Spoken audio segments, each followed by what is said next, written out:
मोदी जी के फाशीवादी राज को उखाड़ फेंकना होगा। ये काम है।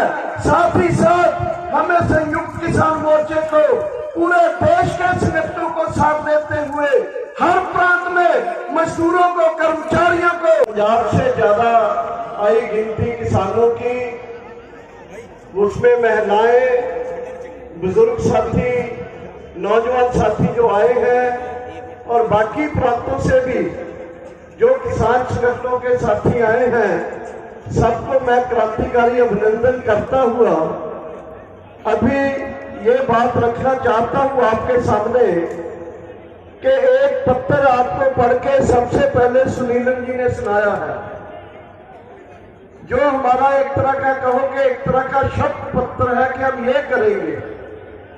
उसमें एक बात कही गई है, लंबी बात कही गई है, लेकिन एक स्पेसिफिक बात यह कही गई है कि 23 मार्च आ रहा है, आज के 9 दिन के बाद 23 मार्च को आप लोग सब लोग जानते होंगे कि पंजाब के 3 नौजवान भगत सिंह, राजगुरु और सुखदेव, वो फांसी का रस्सा चूमकर शहीद हुए थे अंग्रेजों के साथ लड़ते हुए। यानी अपने देश को आजाद कराने के लिए ये मार्च का महीना है। इस मार्च के महीने में पूरे देश में भगत सिंह, राजगुरु, सुखदेव को वैसे भी याद किया जाता है, श्रद्धांजलि दी जाती है। और मैं आज संयुक्त किसान मोर्चा के मंच से ये आप लोगों से जानना चाहता हूं कि जो शब्द पत्र में कहा गया है कि हम 23 मार्च को हर गांव में, हर मोहल्ले में, हर शहर में ये जो बीजेपी की तरफ से हमारी डेमोक्रेसी, हमारा कॉन्स्टिट्यूशन, हमारा तो जो बोलने और लिखने की आजादी है, जो उसको खत्म किया जा रहा है, उसको भगत सिंह, राजगुरु, सुखदेव को श्रद्धांजलि देते हुए आप हाथ खड़े करके बताओगे, नारे लगाते हुए कि उस दिन डेमोक्रेसी बचाने के लिए आप हर जगह प्रोग्राम करोगे। इसकी शहादत आप हाथ खड़े करके दो प्लीज। धन्यवाद। इनकलाब जिंदाबाद। साथियों, पत्रकार भी पूछते हैं, मैं आपको ये बात स्पष्ट करना चाहता हूं कि जैसे हम गांव लौटे 2021 में दिसंबर में, उसके बाद लगातार संयुक्त किसान मोर्चे ने 3 काम किए। नंबर 1, संयुक्त किसान मोर्चे ने अपनी जो रहते हुए मुद्दे और मांगे थी, उसमें किसानों के और ज्वलंत मुद्दे जो थे उनको जोड़ा, जैसे पेंशन, फसल बीमा और साथ ही साथ ऋण मुक्ति। और जो वादा खिलाफी की थी मोदी जी की सरकार ने, उन मुद्दों के साथ इन मुद्दों को जोड़ते हुए दूसरा काम हमने किया, लगातार आंदोलन किए। आपको याद होगा, देश में पूरा बंद किया गया, 3 दिन के महापर्व किए गए। 26 जनवरी को फिर पूरे देश में ट्रैक्टर परेड किए गए। और फिर दूसरे एक काम करते हुए हमने दिल्ली में प्रधानमंत्री, राष्ट्रपति, पूरी सरकार को और हमेशा ये याद दिलाया कि ये हमारे मुद्दे हैं, इनको हल करो। इन्होंने नहीं किया। और दूसरा हमने किया कि पूरे देश में इस समय में संयुक्त किसान मोर्चे को 24 प्रांतों में उसका एक नेटवर्क बनाया, उसका ताना बाना बनाया। हर प्रांत में आज संयुक्त किसान मोर्चे की कमेटियां बन चुकी हैं, संयुक्त किसान मोर्चा बन चुका है। और तीसरा हमने किया कि संयुक्त किसान मोर्चे के 9 नियम बनाए।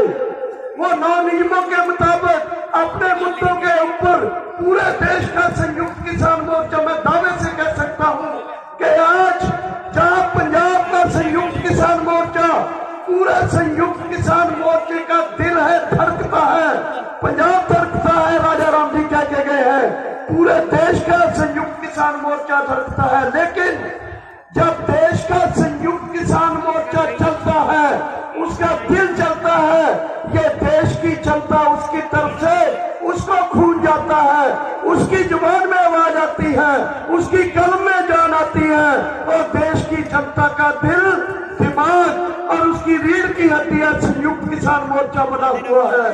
साथियों, आपके ऊपर एक जिम्मेदारी है।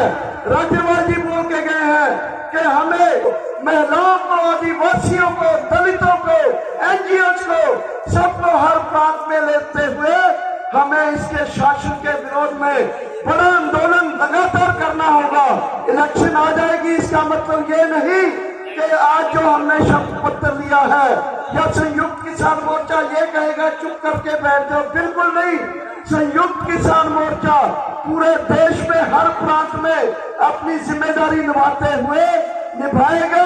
हर प्रांत में बाकी और ताकतों को साथ लेके ये जो दुश्मन है हमारे देश के, दुश्मन है मजदूरों किसानों के, इनको जैसे बोला गया कि इनको सबक सिखाओ, बीजेपी लाइट फोर्सेस को सबक सिखाओ, वोट की चोट से एक्सपोज करके इनके प्रति गुस्सा डाल करके जिस प्रांत में जैसे भी संभव है, जिस गांव में जैसे भी संभव है, उस तरह से इनको भगाना होगा।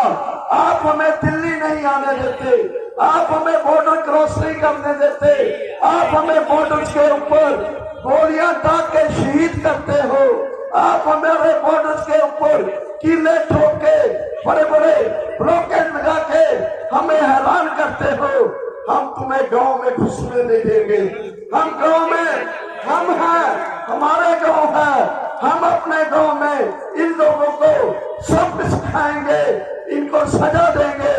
ये शब्द लेके मैं मन से ये पूछना चाहता हूं कि जो राज्यपाल जी बोल के गए हैं, जो राजा राम जी बोल के गए हैं, अगर आप सब लोग सहमत हो तो जोर से नारे का जवाब देना, बीजेपी को सजा दो। स्वामी, बीजेपी को सजा दो और बीजेपी को सजा दो। धन्यवाद।